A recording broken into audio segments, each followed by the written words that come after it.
അയ്യോടാ അടിച്ച് പഞ്ചറാക്കി കളഞ്ഞല്ലേ. എടാ ഉച്ചേ ഇല്ല വേന ഉണ്ടോടാ?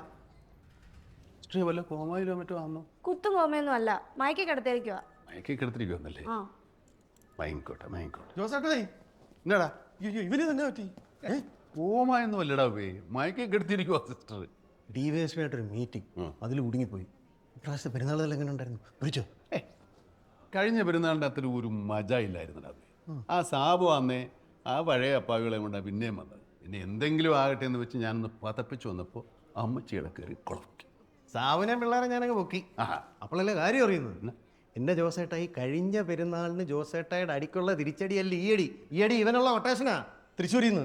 ജറിക്കും ആ ആര് എന്നാത്തിന്? ഐശ്വരി അപ്പൊ കാര്യം അറിയാതാണോ ഇടി മൊത്തം ഇടിച്ചത്? ഓ എൻ്റെ ജോസേട്ടായി ഇവന് തൃശ്ശൂരുള്ള ഏതോ ഒരു നായര് പെങ്കച്ചുമായിട്ട് പ്രേമം, ഇന്ദു എന്നങ്ങാണ്ട് അതിൻ്റെ പേര്. അവിടുത്തെ വലിയ മിലിറ്ററി ഫാമിലിയാ. ബന്ധു എത്രാമത്തെയാടാ? എൻ്റെ പൊന്നിയുടെ സത്യമായിട്ട് എനിക്കറിയത്തില്ല. ഏതായാലും ആ പെങ്കൊച്ചിൻ്റെ കല്യാണം വെച്ചാൽ നാളെ. അപ്പോഴാണ് അവരറിയുന്നത് ഇവൻ അവളെ രഹസ്യമായിട്ട് രജിസ്റ്റർ മാരേജ് ചെയ്യാൻ പോവാണ്. ഇതതിൻ്റെ എടാ ജെറി, എടാ ഞാനീ കേട്ടതൊക്കെ നേരാന്നോ? എടാ നിൻ്റെ ജോസേട്ടാരിയാതെ നീ കല്യാണം കഴിക്കാൻ പോവായിരുന്നോ? എൻ്റെ ചന്തൻ ചാരത്തിന് എനിക്കൊരു പേരപ്പന്മാരും വേണ്ട, എൻ്റെ ഈ ജോസേട്ടായി എനിക്ക് ഇച്ചപ്പാട് തന്നാൽ മതി എന്ന് ഇത്രയും കാലം പറഞ്ഞു നടന്നിട്ട് നീ ഞാനറിയാതെ കെട്ടാൻ പോയിരുന്നല്ലടാ അല്ലേ? എടോ താനിത് എന്തുവാടോ കാണിക്കുന്നേ? ഓ മയക്കി കിടത്തിരിക്കുവാണല്ലോ. രവി സാറേ, ഓ എൻ്റെ ചെറുക്കൻ ഇങ്ങനെ കിടക്കുമ്പോൾ അവളുടെ കല്യാണം ഉറപ്പിക്കാൻ നടത്താൻ ഞാൻ സമ്മതിക്കത്തില്ല. സമ്മതിക്കരുത്. അവളെ പൊക്കണം. നമ്മുടെ ചെറുക്കൻ കണ്ണു തുറക്കുമ്പോൾ അവന്റെ കൺമുമ്പിൽ കൊണ്ടു നിർത്തണം. അതാണ് ഹീറോയിസം. അതാവണം ഞങ്ങളുടെ ജോസേട്ടായി. സാർ ശരിക്കും ഒരു പോലീസുകാരൻ തന്നെ ആന്നോ? പോലീസുകാരനാ, മനുഷ്യരല്ലയോ? ഇത് ഞങ്ങൾ കൂട്ടുകാരുടെ അഭിമാന പ്രശ്നമാണ്. ജോസേട്ടായി ധൈര്യമായിട്ട് പോകണം. ജോസേട്ടായി ഞാൻ വിളിച്ച് പറഞ്ഞോളാം. അവിടുത്തെ CA എന്റെ ഫ്രണ്ടാ രമേശൻ. അതിന് ജോസേട്ടയൊക്കെ കൊച്ചിന്റെ വീട് എവിടെയാണെന്നറിയോ? ഇല്ല.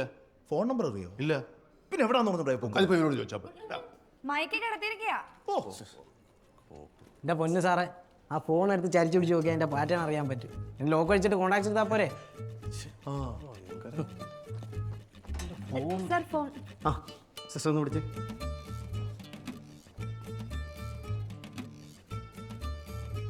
ആ യു എന്നാ 5 ഇന്ദുമാരുണ്ട്.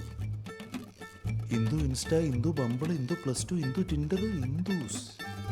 ഇതിലേതാ ഇപ്പോൾ ഈ എന്തു? ഈ ഇന്ദു ഇൻസ്റ്റ, ഇന്ദു +2 ഒക്കെ മനസ്സിലായി. പക്ഷേ ഈ ബമ്പിളും ടിൻഡറും ഒക്കെ ആരാ? അപ്പന്മാരാന്നോ? അല്ല, ഡേറ്റിംഗ് ആപ്പാ. ഓ ഹലോ. എന്തു പറ്റി? 2 വർഷമായിട്ട് ഒരു വിവരം ഇല്ലായിരുന്നല്ലോ. ഇപ്പം ഇത് റോങ് നമ്പറാ. കുറച്ച് കഴിഞ്ഞ് ഞാൻ എൻ്റെ നമ്പറിൽ നിന്ന് വിളിക്കാം. ഏട്ടാ ഇതിനിടയ്ക്ക് പൊട്ടു വെച്ചോളം നടത്തല്ലേ, നീ വേഗം വിളിച്ചേ. സോറി ഏട്ടാ, അറിയാവുന്ന ട്രാക്ക് മാറി. വിളിക്കേ. ഹലോ എന്തു?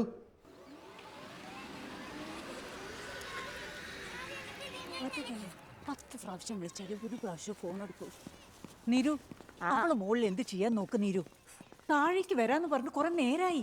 ചെക്കൻ്റെ വീട്ടുകാരിപ്പം ഇങ്ങോട്ട് വരുന്നു. അമ്മയ്ക്ക് മുകളിൽ കയറി നോക്കിയാ എന്താ? ഡി എന്നിട്ട് വേണം ഏട്ടന്മാരോടുള്ള ദേഷ്യം എന്നോട് തീർക്കാൻ. നിങ്ങളോട് എല്ലാവരോടും ആരാ പറഞ്ഞു എവിടെയെങ്കിലും താലുവാൻ കളിക്കാൻ? എന്താടി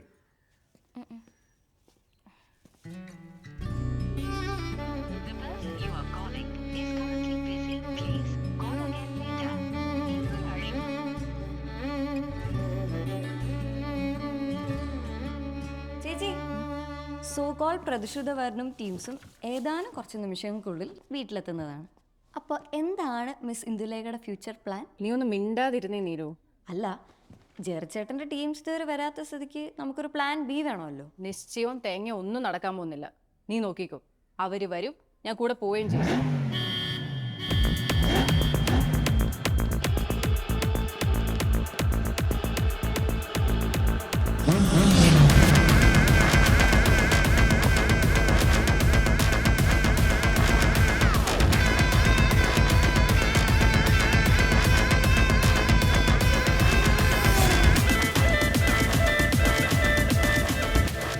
രവയോണ്ട് പുളിങ്കമ്മിലാന്നല്ലോ കയറി പിടിച്ചത്. ആരാ? എന്താ കാര്യം? കാര്യം എന്നാന്ന് ചോദിച്ചാൽ ഒരു കല്യാണക്കാരിയോട്ട് വന്നതാ. ചെറുക്കൻ നിങ്ങൾ പറഞ്ഞാൽ അറിയും. ജെറി നല്ല പള്ളിമുറ്റത്ത് വെച്ച് തല്ലി പഞ്ചറാക്കി ബോധം കെടുത്തിയില്ലേ? ഇപ്പം ആശുപത്രിയില്ല, മയക്കി കിടത്തിയേക്കുവാ. ഈ കൊച്ചും അവനും തമ്മിൽ ഇഷ്ടമാണ്. അവരുടെ കല്യാണം അങ്ങ് നടത്തി കൊടുക്കണം. അതേ നടക്കൂ. എൻ്റെ പൊന്നു ബ്രോ, പഴയ കാലമല്ല, പുതിയ പിള്ളേരുടെ കാലമാ. അതുകൊണ്ട് ഒരു കാര്യം ഞാൻ ആദ്യമേ അങ്ങ് പറഞ്ഞേക്കാം. നമ്മൾ 3 പേരും 3 വഴിക്ക് സന്തോഷമായിട്ട് പിരിയാൻ പോവുക. ഈ കൊച്ചും ചെറിയും കൂടെ അവരുടെ വഴിക്ക്, ഇതിനെ കൊണ്ട് അവനെ ഏൽപ്പിച്ചിട്ട് ഞാൻ എൻ്റെ വണ്ടിയും കൂടെ എൻ്റെ വഴിക്ക്.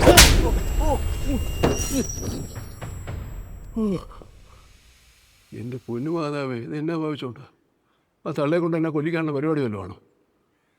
ഓ, എന്നാടി അവനടിച്ചത്.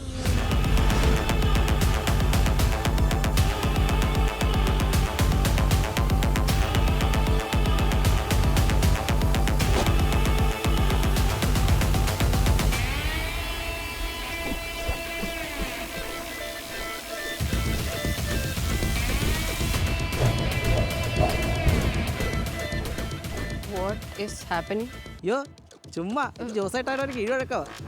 ഇതിന്റെ ഗുണം ചേച്ചിക്ക് ഉടനെ മനസ്സിലാവും.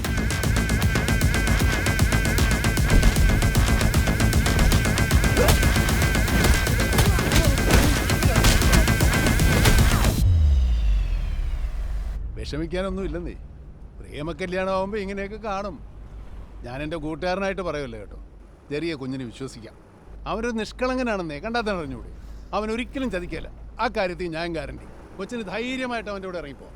ആ പിന്നെ നമ്മൾ ചെല്ലുന്ന കാര്യമൊന്നും ഞാൻ പറഞ്ഞിട്ടില്ല. അതൊരു സർപ്രൈസാ. ഞെട്ടിക്കുമല്ലടാ.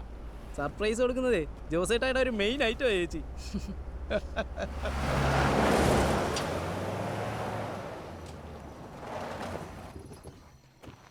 അവനെന്തേടാ അകത്തുണ്ട്. ഞങ്ങളൊരു ഫോൺ വന്നു പറഞ്ഞ് പുറത്തോട്ട് ഇറങ്ങിയതാ. കൊട്ടൻസ് ഒന്നും പൊട്ടിച്ചിട്ടില്ല. ഇല്ല സർപ്രൈസ് കൊടുക്കുന്നത് ചേട്ടാ എന്നെ പറഞ്ഞു. ആ കൊച്ചേ, വാ വാ. നമസ്കാരം. മാത്തു കുടിച്ചായോ? മാത്തു കുടിച്ചായോ? ഇവിടെ കയറി പോരുന്നേ. ഇനി ഇത് നമുക്ക് കാലാകാലം താമസിക്കാനുള്ള വീട്. മാത്തു കുടിച്ചായോ? നാണ്ട് മുറ്റത്തൊരു മാലാ കുഞ്ഞു വന്ന് നിൽക്കുന്നു. ഇതാരാടാ ജോസേ? പറയാവുന്നേ. അവനെ വിളി ചെറിയേ. എടാ ചെറിയേ, ഒന്ന് ഇറങ്ങി വേടാവേ. പരിപാടിയെല്ലാം ഒപ്പിച്ചു അവൻ കിടന്ന് ഉറക്കമാണെന്ന് തോന്നുന്നു. എടാ എടാ വാടാ. ആ ജോസേട്ടേ എന്നാ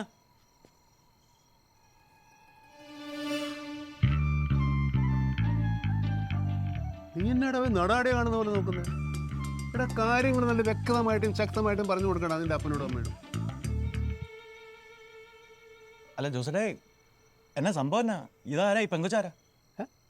എന്നാ കൊച്ചിന് ആളൊന്നും മാറിപ്പോയിട്ടില്ല. ബന്ധനമില്ലേ ആള്? എടാ അടി കൊണ്ടപ്പോ ഇവന്റെ കിളി വല്ലതും പറഞ്ഞു പോയോ? എടാ ചെറിയ ഇത് നിന്റെ കാമുകിയാ, നീ പ്രേമിച്ച പെണ്ണ് ഇന്ദു. ജോസേട്ടാ എനിക്ക് ഹോസ്പിറ്റലിൽ വന്നിട്ടേ ഭയങ്കര ക്ഷീണം. സെഡേഷനൊന്നും പോയിട്ടില്ലേ? ഞാൻ ഒന്ന് കിടക്കാണേ. Good night. ശരി. Good night.